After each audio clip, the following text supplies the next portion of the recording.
Assalamualaikum warahmatullahi wabarakatuh. Selamat siang, salam sejahtera untuk kita semua.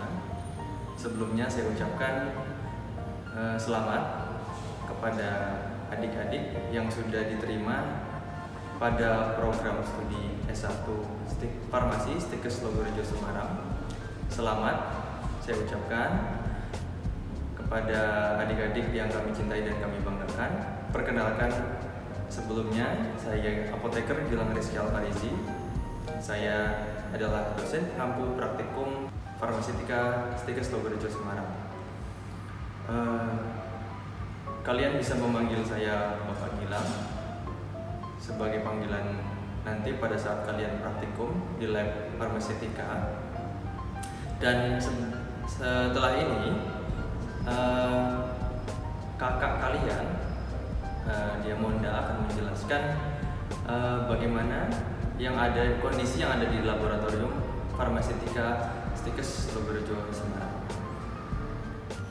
Selamat pagi, perkenalkan nama saya Monda Dinda Kirana dari Prodi S1 Farmasi semester 3. Di sini saya akan memperkenalkan tentang lab farmaseutika yang berada di Stikes Logorejo Semarang.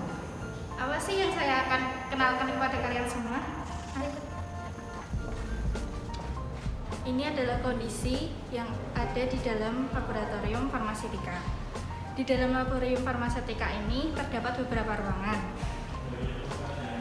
Yang pertama ada ruangan dosen, ada ruang laboran. Di sini ada ruang penimbangan. Dan ini adalah ruang peralatan. Di ruang peralatan tersedia lemari yang berisi tentang buku-buku referensi untuk mendukung kegiatan praktikum. Juga untuk menyimpan beberapa alat yang akan digunakan untuk praktikum. Lalu di belakang saya ada rak untuk penyimpanan bahan obat yang mudah rusak.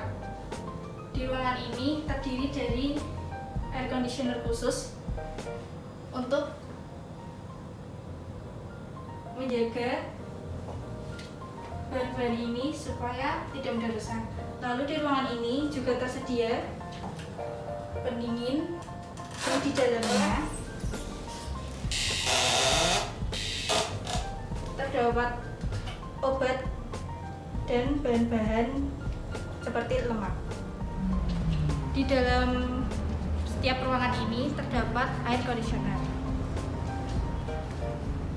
Lalu di samping saya ini ada rak yang digunakan untuk menyimpan bahan-bahan. Bahan-bahan yang disimpan di ruangan ini adalah bahan-bahan yang tidak membutuhkan suhu terkontrol. Contoh-contoh yang ada pada rak sini yaitu sudah terdaftar pada label ini.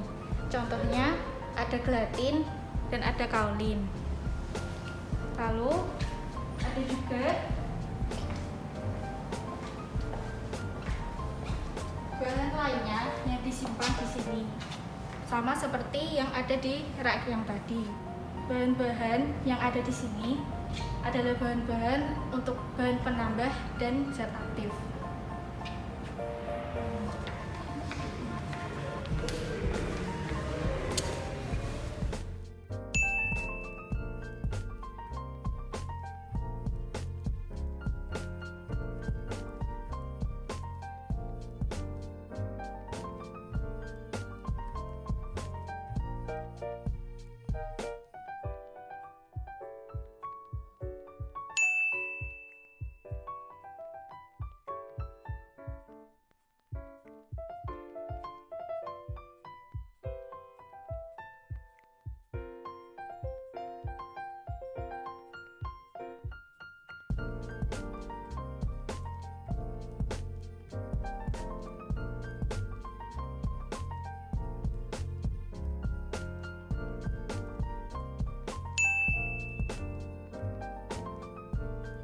Perlu diingat juga, sebelum kita melakukan praktikum atau sesudah kita melakukan praktikum, kita harus mengecek alat-alat yang akan kita gunakan melalui buku alat atau notebook. Buku tersebut tersedia dalam laci yang seperti ini. Kita mengisi data yang ada di dalamnya. Berikut saya jelaskan bagaimana cara mengisi catatan pemakaian alat yang ada di laboratorium farmasetika. Di dalam buku ini sudah tercatat nama-nama alat yang ada pada tiap meja. Di saat kita sebelum melakukan praktikum, kita harus mengecek dahulu apakah nama-nama barang atau alat yang ada di buku ini sesuai dengan yang ada di rak penyimpanan. Jika sesuai, kita memberikan centang, dan jika tidak sesuai, kita strip lalu kita laporkan kepada laborat. Tulis tanggalnya.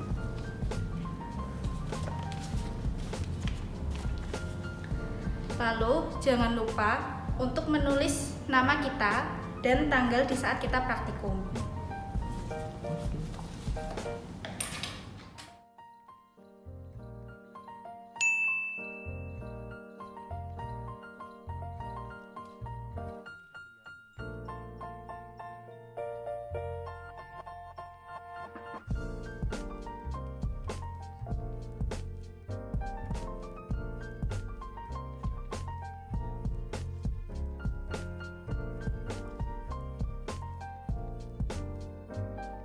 Saya di sini akan menjelaskan tentang apa saja yang kita perlu bawa sebelum melakukan praktikum farmasetika. Yaitu ada lab. Lab ini digunakan untuk membersihkan meja praktikum sebelum bekerja. Ini ada lab bersih dan lab kotor. Kemudian ada masker medis. Lalu ada anak timbang miligram. Anak timbang miligram ini digunakan untuk menimbang di timbangan miligram. Lalu untuk mengambil alat timbang ini tidak boleh menggunakan tangan, harus menggunakan pinset. Lalu ada sendok sungu. Sendok sungu ini digunakan untuk mengambil sediaan. Lalu ada pipet. Pipet digunakan untuk mengambil larutan. Lalu ada sucip digunakan untuk mengambil sediaan yang ada di dalam mumpang.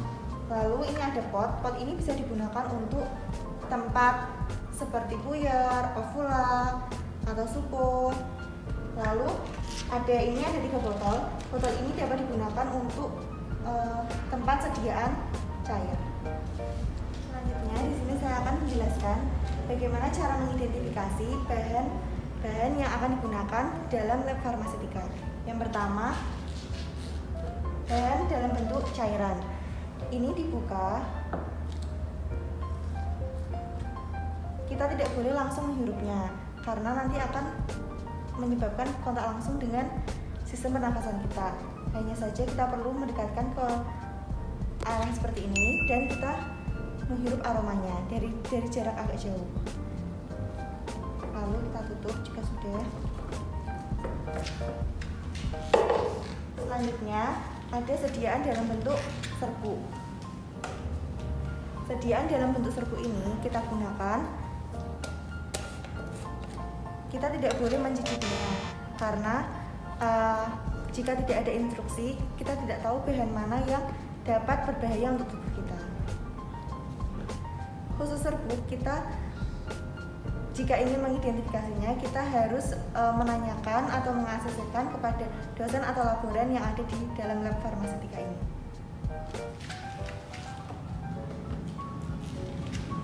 Setelah saya menjelaskan gambaran umum yang ada di laboratorium farmasetika ini, sekarang saya akan menjelaskan bagaimana cara mengambil, menimbang, dan mengembalikan bahan yang akan kita praktekkan. Hal yang pertama kita lakukan adalah mencari nama obat atau bahan yang kita gunakan dalam praktikum. Jika kita kesusahan untuk mencari bahan tersebut, kita bisa menggunakan buku Farmakope Indonesia untuk mencari nama bahan tersebut. Atau penyusunan bahan-bahan yang ada di depan kita ini sesuai dengan huruf abjad. Dari kiri, dari huruf A hingga yang terakhir huruf S. Jika ada 2 bahan dalam resep yang kita dapatkan, kita harus mengambil bahan-bahan tersebut secara satu persatu, tidak boleh langsung dua. Contohnya seperti ini. Di dalam resep kita mendapatkan obat natrium bikarbonat dan laktosum. Kita mengambil natrium bikarbonat dan mengambil laktosum, dan kita taruh di meja kita. Itu adalah cara yang salah. Yang seharusnya kita harus mengambilnya satu persatu, antara laktosum atau natrium bikarbonat dahulu. Kita akan mengambil natrium bikarbonat dahulu, lalu kita buka tutupnya. Dan perlu diingat, kita harus menggunakan sendok yang sesuai untuk mengambil bahan yang ada di dalam ini. Ini adalah anak timbangan untuk menimbang di timbangan gram. Anak timbangan itu sendiri terdiri dari 1 anak timbang 1 gram, 2 anak timbang 2 gram,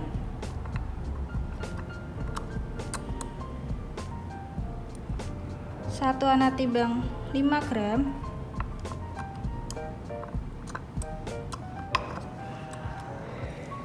ini ada 2 anak timbang 10 gram, ini dan ini, 1 anak timbang 20 gram, 1 anak timbang 50 gram,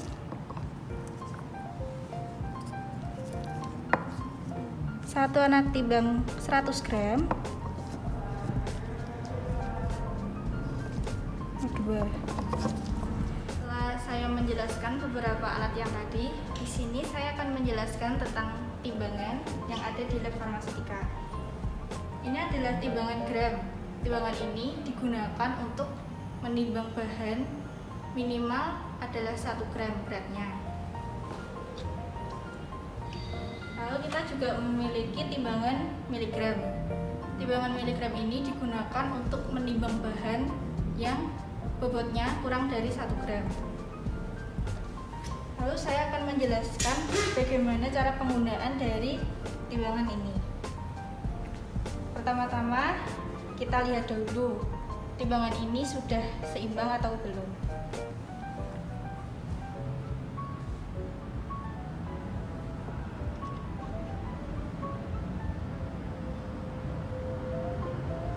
Dilihat dari sini,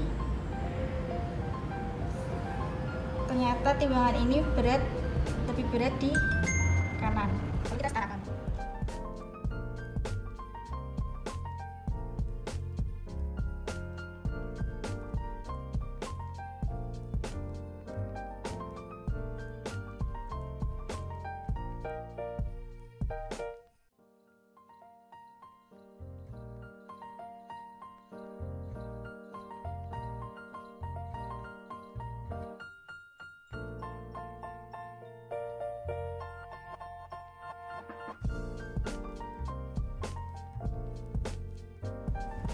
Lihat, ini berada di tengah, yang artinya timbangan ini sudah setara. Lalu di saat kita akan menimbang bahan, kita harus menggunakan kertas timbang. Di sini kita memiliki kertas timbang, kertas minyak, dan kertas perkamen. Di saat kita menimbang, saat kita akan menimbang bahan, kita gunakan kertas timbang. Di saat kita akan menimbang bahan yang berbasis lemak, kita harus menggunakan kertas minyak. Contohnya berbasis oleum, adip selana. Contoh bahan yang harus menggunakan kertas minyak saat ditimbang adalah adep slane. Lalu kertas perkamen digunakan untuk membungkus sediaan buyar.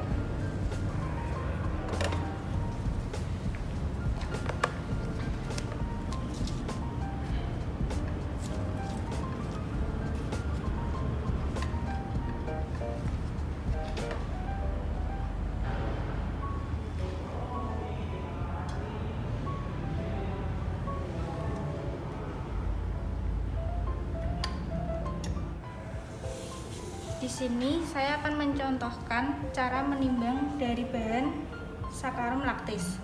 Sakarum laktis adalah bahan penambah yang ditambahkan pada sediaan puyer. Fungsi dari sakarum laktis ini adalah sebagai penambah rasa manis.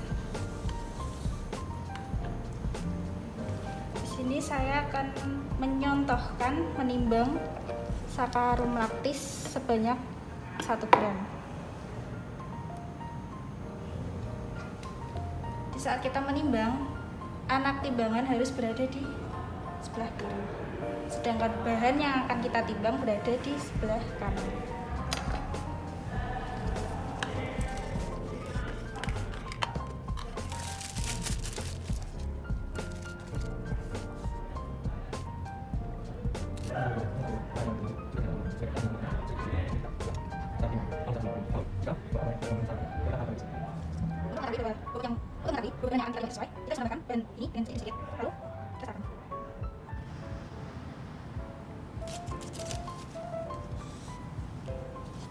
Bahan yang kita timbang sudah setara.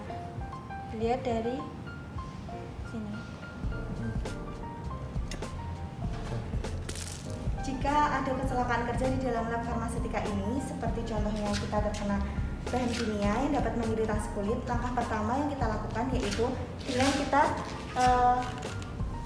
mencuci tangan kita dengan air yang mengalir seperti ini, supaya zat kimia yang terkena kulit kita cepat hilang.